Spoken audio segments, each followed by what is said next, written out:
Hello दोस्तों, good morning. कैसे हैं आप लोग? उम्मीद करता हूँ अच्छे होंगे, स्वस्थ होंगे, व्यस्त होंगे और मस्त होंगे। चलिए आज का वीडियो शुरू करते हैं और अगर चैनल में नए हैं तो प्लीज सब्सक्राइब कर लीजिए चैनल को। और अगर अंत में वीडियो पसंद आ जाए तो दोस्तों के साथ जरूर शेयर कीजिएगा इसे, ठीक है? Thank you. तो दोस्तों आज जो हम बात करने वाले हैं वो कुछ इस तरह से इन मुद्दों पे कि भारत का फॉरेक्स क्या होता है, भारत का विदेशी मुद्रा भंडार क्या होता है, ये किन चीजों से मिलकर बना होता है। ठीक है दोस्तों। और ये जो स्पेशल ड्राइंग राइट्स है जिसमें 5 मुद्राएं आती है IMF का, वो क्या क्या है, इसके मायने क्या है, ठीक है, SDR का, ये सब के बारे में हम लोग चर्चा करेंगे। रेटिंग एजेंसीज क्या होती हैं इसके बारे में चर्चा करेंगे। रेटिंग एजेंसीज का रेटिंग से क्या फर्क पड़ता है कोई भी देश का इकोनॉमी पे, ठीक है, वो सब के बारे में हम लोग चर्चा करेंगे। तो दोस्तों अगर स्टूडेंट्स हैं तो आप पेन पेपर लेके बैठ सकते हैं। आप जो इंपॉर्टेंट डाटा लगे वो एग्जाम पॉइंट ऑफ व्यू से आप नोट भी कर सकते हैं इसको, ठीक है। तो चलिए दोस्तों हम लोग शुरू करते हैं और देखते हैं जो न्यूज है। न्यूज बोल रहा है कि दोस्तों 11 जून का न्यूज है दोस्तों कि महिंद्रा समूह के चेयरमैन आनंद महिंद्रा ने देश में बढ़ते विदेशी मुद्रा भंडार पर प्रसन्नता जताते हुए खुशी जाहिर करते हुए बृहस्पतिवार को कहा कि इसका उपयोग बुद्धिमत्ता के साथ वृद्धि की राह पर लौटने की दिशा में किया जाना चाहिए। ठीक है, उन्होंने इसके साथ ही याद दिलाया कि 30 साल पहले भारत का विदेशी भंडार जो था शून्य हो गया था दोस्तों। उसके बाद 30 साल के बाद ये रिकॉर्ड स्तर पर पहुंच गया है 500 अरब डॉलर। ठीक है, तो ये जो है दोस्तों ये न्यूज, इसके बारे में जो चर्चा करेंगे हम लोग उससे पहले जान लेते हैं कि विदेशी भंडार मुद्रा होता क्या है।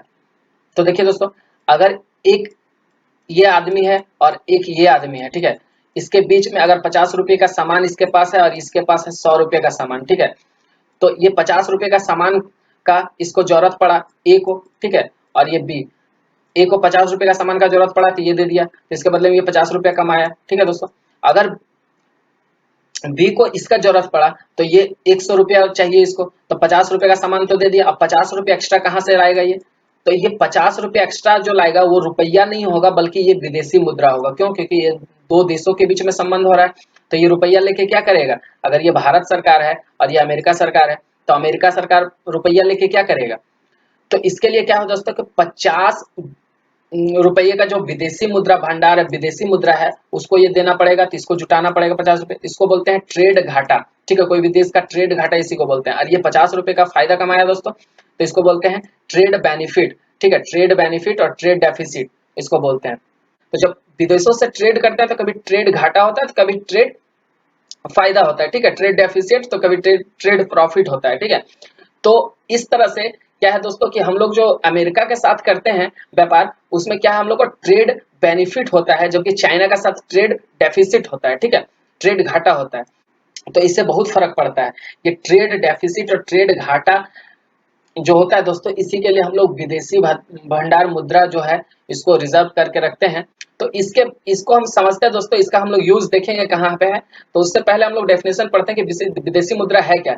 विदेशी मुद्रा भंडार किसी भी देश के केंद्रीय बैंक द्वारा जारी करती है, जैसे RBI यहाँ का जारी करता है, धनराशि, अन्य परिसंपत्तियां, करेंसी के अलावा भी बहुत सारा संपत्तियां होती है, बहुत सारा एसेट्स होते हैं, उसको लेकर के साथ में, ताकि ये सबको जो इकट्ठा करता है ये, ताकि जरूरत पड़ने पर वो अपने देशवासियों का भुगतान कर सके। मतलब इमरजेंसी जब आए, कोई इस तरह का घटना आए, पेंडेमिक या डिजीज या कुछ भी तरह, तो उसका यूज कर सके। जैसे हम लोग घर में ही जमा करते हैं पैसा, जो कि कभी मुसीबत में हम लोग को काम आएगा, तो उसी तरह से भारत सरकार भी जमा करती है दोस्तों पैसा। तो ये क्या चीज होता है, ये इसके बारे में हम लोग थोड़ा जानते हैं कि ये जो विदेशी मुद्रा है, फॉरेन रिजर्व, वो क्या चीज से मिलकर बना होता है। तो देखिए दोस्तों, इसमें है सोना, एसडीआर में 5 रुपया, मतलब 5 करेंसीज आते हैं, उसके बारे में हम लोग डिस्कस करेंगे। एसेट्स, कैपिटल मार्केट में एफडीआई आता है, एफएफआई आता है, क्या होता है इसके बारे में डिस्कस करेंगे। एक्सटर्नल बोरोइंग राइट्स, ठीक है, लोन जो लेते हैं ये 5 चीजों से मिलकर बना होता है। तो गोल्ड, तो गोल्ड दोस्तों इंडिया का जो अभी 19-20 का डाटा है उसके हिसाब से इंडिया के पास गोल्ड 653 टन, 653.1 टन जो गोल्ड है दोस्तों, ये इंडिया के पास है। ये आरबीआई रखी हुई है। तो आरबीआई अपने पास नहीं रखती दोस्तों, क्योंकि आरबीआई अगर अपने पास रखेगी तो चोरी भी तो हो सकता है। हाँ, जैसे किक मूवी में नहीं चोरी कर लेता है, और किक मूवी हो गया, और फिर धूम 3 हो गया जिसमें ऋतिक रोशन चोरी करते हैं डायमंड, ठीक है, जो दिखाता है कि कितना खतरनाक तरीके से लेजर बीम को पेनिट्रेट करके चोरी कर लेते हैं। तो फॉरेन से तो दोस्तों यहाँ गोल्ड रखेंगे तो फॉरेन से अगर चोरी कर लिया कल के दिन तो क्या होगा, तो हम लोग तो गरीब हो जाएंगे, पूरा देश गरीब हो जाएगा। तो इसके लिए क्या करता है आरबीआई दोस्तों, कि आरबीआई जो है ये गोल्ड को अलग अलग जगहों में रखता है। तो क्या है दोस्तों कि 360 टन गोल्ड जो है दोस्तों वो बैंक ऑफ इंग्लैंड में रखता है। 360 जो टन सोना है ये बैंक ऑफ इंग्लैंड में रखता है कि इंग्लैंड वालों अगर हमको जरूरत पड़ेगा गोल्ड का तो हम आपसे ले लेंगे, और अगर आपके पास से कुछ होता है तो आप इसके जिम्मेवार हैं। ठीक है, इसी तरह से बैंक ऑफ इंटरनेशनल सेटलमेंट में रखता है दोस्तों आरबीआई इस गोल्ड को। ठीक है, तो ये गोल्ड तो यहाँ रख दिया। अब क्या है दोस्तों कि एसडीआर, एसडीआर मतलब होता है स्पेशल ड्रॉइंग राइट्स। आईएमएफ एक बैंक होता है दोस्तों, आईएमएफ जो क्या होता है कि इंटरनेशनल मॉनेटरी फंड के नाम से जाना जाता है, वाशिंगटन डीसी में जो इसका हेडक्वार्टर है, अमेरिका का ही इसमें आधिपत्य है ज्यादा। ठीक है, अमेरिका में ही है ये बैंक। तो ये बैंक का स्थापना हुआ था दोस्तों द्वितीय विश्व युद्ध जब हुआ था खत्म, उसके बाद ही हुआ था ब्रिटेन वुड्स सम्मेलन के द्वारा। तो इसमें 5 मुद्राओं को इसमें क्या किया जाता है दोस्तों कि इसमें मान्यता प्राप्त है। ठीक है, मान्यता प्राप्त 5 मुद्राओं का। तो ये 5 मुद्राएं क्या है इसके बारे में हम लोग देखते हैं। तो ये है दोस्तों डॉलर, अमेरिका और ऑस्ट्रेलिया में डॉलर चलता है तो ये डॉलर मान्य है यहाँ। यूरोपियन यूरोज मान्य है, यूरोपियन कंट्रीज में यूरोज चलता है। ठीक है, यूरो। चाइनीज का रेनमिनबी, चाइना का रेनमिनबी करेंसी है, इसको चलता है। येन जापान का है दोस्तों, जापान। ब्रिटिश जो इंग्लैंड का है दोस्तों वो पाउंड स्टर्लिंग है, ये चलता है वहां पे। ठीक है, तो भारत के पास दोस्तों देखिए ये यूएस डॉलर इतना है, यूरो है इतना, ये है इतना, ये है। ठीक है, इस तरह से। और विदेशी भंडार जो है भारत का वो चलता है। ठीक है, इसमें दोस्तों क्या है कि ये करेंसी जो है पूछा जाता है एग्जाम में कई बार। ठीक है, तो इसको आप नोट कर सकते हैं, याद रख सकते हैं कि आईएमएफ में 5 कौन से मुद्राएं मान्य है। ठीक है, और उसके बाद एसडीआर हो गया। उसके बाद क्या है दोस्तों FCA, foreign currency assets. Currency assets इसमें पैसा तो हो गया दोस्तों, ये तो रुपया पैसा हो गया, करेंसी हो गया। करेंसी के अलावा एसेट्स भी हो सकते हैं, जैसे हम लोग कुछ सामान खरीद के रख सकते हैं कि नहीं, जो जैसे कोई लैंड खरीद के रख सकता है, जमीन खरीद के रख सकता है, उसी तरह कोई बॉन्ड पेपर खरीद के रख सकता है, तो वो एसेट्स कहलाते हैं दोस्तों। ठीक है, मशीनरी खरीद के रख सकता है। ठीक है, जैसे राफेल जेट हम लोग मंगवाए हैं, डील किए हैं फ्रांस से, ऐसे तरह के कई डील्स होते हैं जो क्या होता है पैसा नहीं होता बल्कि उसके जगह में कोई सामान होता है, तो उसको एसेट्स बोलते हैं। ठीक है, अब क्या है दोस्तों कि कैपिटल मार्केट। तो कैपिटल मार्केट क्या है, तो कैपिटल मार्केट में आता है एफडीआई और एफएफआई। एफडीआई क्या होता है, एफडीआई मतलब फॉरेन डायरेक्ट इन्वेस्टमेंट। जैसे कोई भी कंपनी, जैसे हमारे कंपनी है रिलायंस, इसमें क्या है गूगल इन्वेस्ट करना चाहते हैं, क्यों, क्योंकि गूगल के पास बहुत पैसा है और वो चाहती है कि इसमें पैसा को इन्वेस्ट करें। तो ये क्या करेगा दोस्तों, यहाँ पर एफडीआई करेगा रिलायंस में, रिलायंस का कुछ शेयर खरीद लेगा, मतलब रिलायंस पूरा है तो यहाँ इतना खरीद लिया, कौन, गूगल खरीद लिया। अब इतना से गूगल को प्रॉफिट मिल रहा है। ठीक है, तो इस तरह से अभी हाल फिलहाल में फेसबुक जो कंपनी है वो रिलायंस का शेयर खरीदा था दोस्तों, जियो का, जानते हैं हम लोग। तो उस तरह से आता है एफडीआई। तो इससे गूगल जो पैसा दिया वो इंडिया को दिया, तो इससे क्या होता है फॉरेन रिजर्व बढ़ता है। ठीक है, उसके बाद आता है एफएफआई, फॉरेन इनडायरेक्ट इन्वेस्टमेंट। अगर कंपनी का शेयर ना खरीद के शेयर मार्केट में ही पैसा लगा दे, ठीक है, कोई देश शेयर मार्केट में ही पैसा लगा दे, जैसे बॉम्बे एक्सचेंज जो है दोस्तों, स्टॉक एक्सचेंज, उसमें पैसा लगा दे। ठीक है, तो उसमें क्या होता है दोस्तों कि शेयर मार्केट में उछाल आता है। तो ये भी एक तरीका है इन्वेस्ट करने का, तो इसको बोलते हैं इनडायरेक्ट इन्वेस्टमेंट। ठीक है, फॉरेन इनडायरेक्ट इन्वेस्टमेंट। तो एफडीआई और एफएफआई समझ में आया होगा दोस्तों, मुझे उम्मीद है। और उसके बाद होता है एक्सटर्नल बोरिंग। ठीक है, एक्सटर्नल बोरिंग में क्या होता है, जैसे लोन लेते हैं हम लोग, तो वर्ल्ड बैंक से लोन लेते हैं, आईएमएफ से लोन लेते हैं, एशियन डेवलपमेंट बैंक से लोन लेते हैं रोड का इंफ्रास्ट्रक्चर सुधारने के लिए, या फिर कोई राज्य को लोन लेता है कोई भी कारणवश, तो वो सबको भी इसमें ऐड किया जाता है। ठीक है दोस्तों, इस तरह से भारत का फॉरेक्स बनता है। और इसके अलावा क्या है दोस्तों, इसके अलावा दोस्तों जो है उसके बारे में हम लोग चर्चा करते हैं कि रेटिंग एजेंसीज। ठीक है, रेटिंग एजेंसीज का चर्चा करना क्यों जरूरी है, क्योंकि देखिए दोस्तों भारत का जो फॉरेक्स है वो अचानक से इतना बढ़ कैसे गया, तो बढ़ कैसे गया, तो इन्वेस्टमेंट आई होगी, एफडीआई एफएफआई आई होगी। ठीक है, बहुत तरह का बात हुआ होगा। तो इसमें क्या है कि दोस्तों एक कारण माना जाता है कि रेटिंग एजेंसीज।